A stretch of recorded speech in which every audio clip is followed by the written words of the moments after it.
This episode of Casual Friday is brought to you by lynda.com. Oh my. Yeah, right? Right? Is it the brewery? Yeah. Russian River is amazing. Do they only come in that size?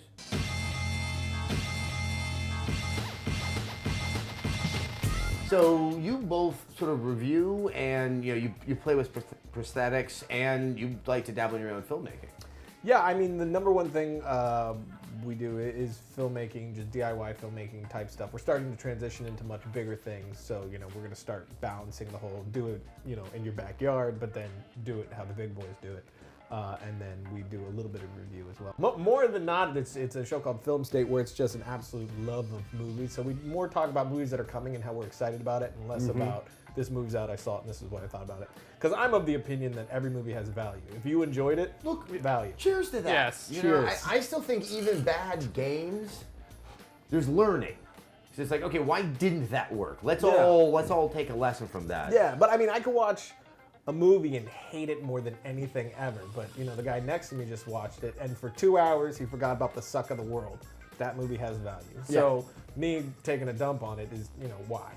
I'd rather not. I'd rather just love all movies. I envy you.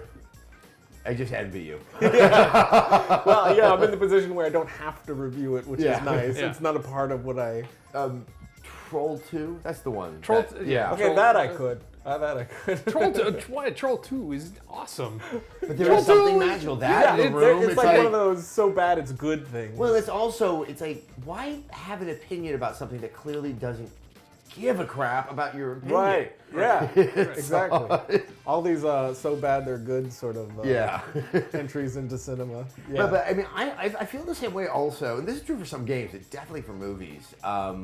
There's 2 times I got to really indulge this. It was when I was leaving San Francisco to start my time at G4, there was like a period of time where, I wasn't doing either because I had to pack up my place. Right. And I suddenly just was like, I can't keep packing. So I got up, I just went to the movie theater, and I, Robot with Will Smith was playing. Right. Oh. But I oddly enjoyed it. Yeah, and really? Here's what I mean. Oh. And it was less even what the movie was. It was like the existential prerogative that I felt that I had enough time and enough control over it that I could willfully choose to see a movie that probably wasn't the best use of my time. Right. And I felt good about myself for doing that. I mean, sometimes for me, it's like, I mean, iRobot is a terrible and awesome movie at the exact same time for me. There's a lot of those where it's like, I don't really want to have to sit here and put effort into processing something. I just want to shut down and enjoy. Yeah. It's like, going in the swimming pool, just have fun for a minute. I'm not here to figure anything out or anything. I don't want a mirror put to myself. I just kind of want to ride a roller coaster for 2 hours and just shut down. I think on the complete opposite spectrum, I had an experience with a movie once where I was going into the film really excited and I could not wait to sit down and enjoy myself. But at the ticket counter, I handed a woman a $20 bill and she gave me $1 back. Like I handed her a 10. You're like, and dear God, I got into is this huge argument and I was so frustrated. The movie I was gonna go see was Adaptation. And so I got into the theater so aggravated and so angry, and I watched the movie and I loved the movie that much more because I was like, wow, this character is so aggravated with everything that's going on right now. I feel everything. I need to know what I need to feel before I go into a movie. I'm with you. Yeah, I'm with you. I'm with you right now. Yeah, I think like say if it was Sound of Music, it might have been a little bit tougher to find yourself enduring it. Yeah. Right. Yeah. This is too damn happy. Yeah. Right. Okay, so I'm curious, right? When you're talking about DIY filmmaking, like where do you see the line where it stops being DIY and it becomes proper, for lack of a better word? That's such a difficult question. I mean, it's funny. Like I've changed the way I say things. Even I mean, you got low budget and then big budget films, but where it's not true. You have no budget, low budget, and big budget. Yeah. No budget is you're working with a couple hundred. And really, SAG allows for ultra low budget. Yeah. Which is all I've ever gotten to do. Right. And now they got new media contracts, which you had a situation happen. Yeah, it did. But now they have like new media contracts where they allow for even more. So they're opening up. They're smart. They're opening up for a lot more stuff so people can get in there because they see the value of new media. But there's like no budget, which is what I just did with Proximity. And then there's low budget where, you know, that goes into the hundreds of thousands. I mean, depends on who you talk to. They call 2 million low budget. You know what I'm saying? So, I mean, where 2 million for me is a blockbuster. Yeah. So it's hard to kind of classify that. But DIY is when you are doing it, you know, yourself. You're doing it in a way in which you don't have the proper gear and you're just doing it anyway. The film we just did, Proximity, was, you know, I was the entire film crew and whatnot. You know, we wrote it and I ran camera, directed, and the whole nine. So that's hardcore. That's Robert Rodriguez DIY. right there. Right, That's Rodriguez, he made me great so famous. DIY. Yeah. I mean, I So- think he has a couple more people working on his Spy Kids Yeah, movies. and of these course days. I had a team helping me out, but really, you know, when push came to shove, I was really the only one who knew, you know, that side of filmmaking, to be able to do all those things. So you kind of got to do it for yourself. So you gather a group of people who are passionate enough to just help you do your thing, and then you're kind of figuring it out. So instead of the proper prosthetics, you use super glue and magnets. You know? Yeah. Well, I mean, it's not that different than what's happening in independent game design. Yeah. Oh yeah. Where there's- it's, Really? yeah, one of the best games I played this year, 4 people worked on it. Wow. And yeah, Which game was that? It was called Gone Home. I mean, Okay. it was a tiny team. I mean, the only thing is, I'm curious how, because these are the stories I hear from not just small game developers, but all game developers, is the nature of the construction, since it's not linear, they can't always see that final result. Yes. Whereas I think you had the luxury of at least stringing a scene together, I mean, and thinking that worked, and then like adding more and more together and starting to the whole thing. I mean, become kind composed. of. I mean, you write a thing, and then you hope that it works in the way in which that you have it in your mind. But then you go and you shoot it, and oftentimes when you're doing DIY or run and gun, that type of stuff, you're shooting so fast that you get to a point where you're like, do I even have this? You know what I mean? What if I even shot at this point? And you know, you can't stop and go edit because a lot of times you have hard outs for people, and plus you're not going to be able to continue that momentum of people just helping for free because you're doing the budget you're doing, everybody's just doing it for free. So you go and you shoot everything that you need to shoot. And in the case of Proximity, there was no pre-pro whatsoever, so there was no shot list. I was just making it up as we went. So at the end of the day, I was like, I have no clue what I have, but we also didn't have time for me to like do a whole like rushes sort of thing and look at dailies. So it was waiting till you get into the editing room and then have mini panic attacks, realizing I didn't get that shot, I didn't get that shot, I didn't get that shot, and then it's just a matter of creative editing, trying to, because there's no reshoots, you know. Yo. So it's pretty similar. It's not until you have a thing done. Yeah, no, that actually sounds more similar. It does Well, totally. even after you finish an edit and you put in temp sound, and sound is such a massive 80% of that final quality of what it is, that if I were to, I could only show certain people the rough cut, because if I showed some people who don't know how to watch a rough cut, they hated it. But it's purely because of the sound. And then once the sound, the music, proper music put in, the proper sound effects are put in, it is an entirely different film. Mm-hmm. Now, I don't know if it was that one, but you've also been playing around with zombies. Yeah. So I'm curious why you went the zombie.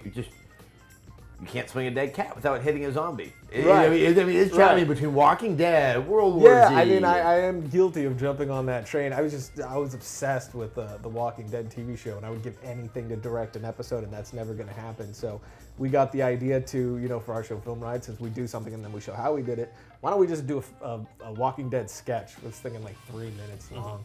And then I ended up writing a 22-page script.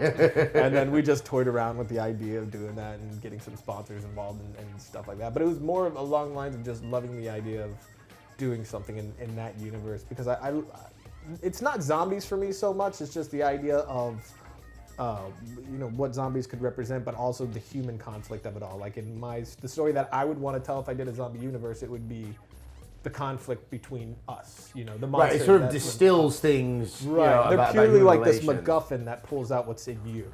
Yeah. It could be fire. It doesn't have to be a zombie really, but that added what once was now is, I think adds a lot to it. Though it's interesting. I mean, yeah, you could do that. We're trapped in the house, it's burning. Right. Hold on, you're with my wife. Right, And I'm right. angry about that. Exactly. But we don't do that with fire. We do it with zombies. Yeah. What do you think? I don't know why we do that. I mean, there was a time I remember in the early aughts when if you were trying to make a zombie movie, people would not. Zombies were it was a bad word. Right, Yeah, it was creepy don't touch girls. it. Do Yeah. not touch it. And even I had an experience in 2001 where I was making a movie that was a zombie comedy, and people didn't understand why I would put a zombie in it. And then I made it, and I was like, and everyone was like, oh, this works. This is funny. I was like, yes, because it's just you're doing human interaction stories around the apocalypse. Right. It's what makes it funny. And and it goes along. I think apocalypse is right. Like that's a big part of it as well. Yeah, but at the same time, like, do you feel that we're getting to a point where we need to figure out another kind of genre change? I think so. I think that bubble's gonna pop pretty soon. I think we're right on the. I mean, it's interesting. I feel the bubble is popping, but I can't see what it is on the horizon that's gonna come. Right. Frankenstein's. Really? Sexy Frankenstein. There's like 2 Frankenstein films in the works right now, so very well could be. What's his Two-Face? Okay, but the thing is that the thing about Frankenstein, I mean, look, it's such an important novel, you know, and it is such an amazing story. Right. But there's nothing inherently scary to me about and there's a Frankenstein, massive the Frankenstein disconnect myth. with it. Well, wait till you see the new Frankenstein, the Sexy Frankenstein movie that's coming. I don't know what it's. I think It's gonna be called Sexy Frankenstein. It's called I Frankenstein, but I just call it Sexy Frankenstein because it's what's his name? The guy who played Two-Face. Even if it was Andy Warhol's I Frankenstein, I'd be like, I'm there. Yeah. I was one of those teenagers going, I gotta see why this is X. I gotta figure that out. Well, Guillermo del Toro is gonna work on a Frankenstein film. See, I'll follow him through the gates of hell. So that one I'm in. Yeah, so I have no problem with that. Style Frankenstein film. I guess, okay, you go back to the 70s when the Possession movie, especially The Exorcist, and Rosemary's Baby is earlier, but The Omen. I get what, you can kind of see how that's kind of a product of the 70s. Yeah. You have these huge social upheavals, you have a lot of drugs, you have like kind of like the residual effect of cults in the hippie era, that idea that you may not be who you are. And I've always felt that there's a 9/11 thing that surrounds a lot of the zombies. Like Zack Snyder, when what's the famous one with the fast zombies? 28 Days Later. That suddenly we had that shift from kind of the Cold War sense of inevitable doom, but it's one that we're just slowly kind of trudging towards, to the sense of you don't know when this is happening, but bad things will happen before we even probably realize they are. That was kind of the post 9/11 effect. But that was the early odds. Right.